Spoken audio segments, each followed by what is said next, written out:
திருவாரூர் ஸ்ரீ தியாகராஜர் சுவாமி கோவில் குளத்தில் கொட்டும் மழையிலும் வெகு சிறப்பாக நடைபெற்ற பிரம்மாண்டமான தெப்பத் திருவிழா மாவட்ட ஆட்சியர் எம்எல்ஏ தொடங்கி வைத்தனர்.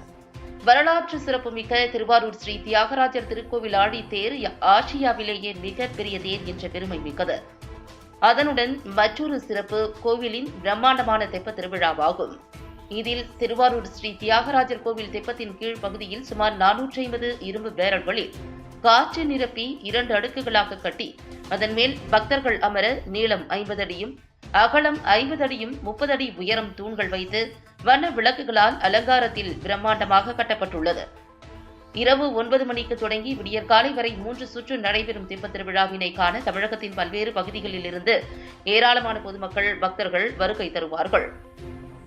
23/5/2025 அன்று தொடங்கி 24, 25 ஆகிய 3 நாட்கள் வெகு விமரிசையாக திருவாரூர் தெப்பத் திருவிழா நடைபெறுகிறது. அதன்படி திருவாரூர் ஸ்ரீ தியாகராஜர் சுவாமி கோவிலின் கமலாலய குளத்தில் தெப்பத் திருவிழா முதல் சுற்று நடைபெற இருந்த நிலையில் கனமழை பெய்ததால் தெப்பத் திருவிழா தாமதம் ஆனது. பின்னர் மிதமான மழை பெய்த போதும் வீதி உலாவாக வந்த கல்யாண சுந்தரர் பார்வதி தெப்பத்தில் எழுந்தருளி தெப்பத் திருவிழா தொடங்கியது. தெப்பத் திருவிழாவினை திருவாரூர் மாவட்ட ஆட்சியர் மோகனச்சந்திரன், சட்டமன்ற உறுப்பினர் பூண்டி கலைவாணன் ஆகியோர் தொடங்கி வைத்தனர். இதில் திருவாரூர் மாவட்ட காவல் கண்காணிப்பாளர் கருண் கரட், கோவில் செயல் அலுவலர் கவியரசு, அறங்காவலர் தியாகராஜன், நகர்மன்ற தலைவர் புவனப்பிரியா செந்தில், நகர்மன்ற உறுப்பினர்கள், பொதுமக்கள், பக்தர்கள், இசைக்குழுவினர் என 300க்கும் மேற்பட்டவர்கள் தெப்பத்தில் வலம் வந்தனர்.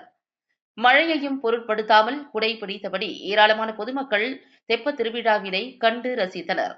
காவல்துறையினர், தீயணைப்புத் துறையினர், ஊர்காவல் படையினர், சுகாதாரத்துறையினர், கோவில் அலுவலர்கள் பாதுகாப்பு பணியில் ஈடுபட்டிருந்தனர்.